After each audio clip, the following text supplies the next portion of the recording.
Bok svima, kako si, kako ste? Ja som Marija Hrvatić, učiteľka horvačtiny a zakladateľka tohto projektu Milovnici Horvatska.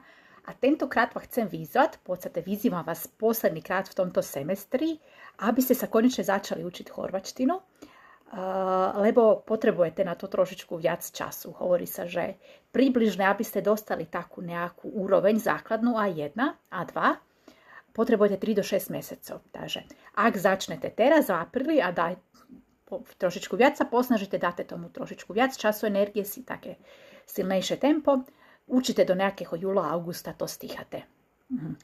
Takže môžete sa učiť samostatne, ako samouk. Samozrejme, na to potrebujete disciplínu, vedieť, ako sa učiť. Ja vám rada poradím, pošlám knihy, materiály zadarmo, kľudne mi napíšte, ozvite sa mi cez e-mail ideálne. Môžete sa učiť cez skupinové kurzy. Naše skupinové kurzy síce už začali, ale to vôbec nevadí, dá sa pridať. Máme rôzne úrovne, 9 úrovní až, takže kľudne napíšte, môžete sa pridať na taký nejaký kurz, vediem ich trošku ja, aj moje kolegyne, takže nás je 9 zamestnaných v tej škole horvačtiny, takže lebo ja sa všetko nestíham. Alebo môžete sa učiť individuálne so mnou alebo s nejakou inou učiteľkou. Ja môžem zatiaľ prijať 2 žiakov do konca tohto semestra, do konca júla, takže napíšte mi čím skôr, aby vám neušlo miesto, ak máte o to záujem.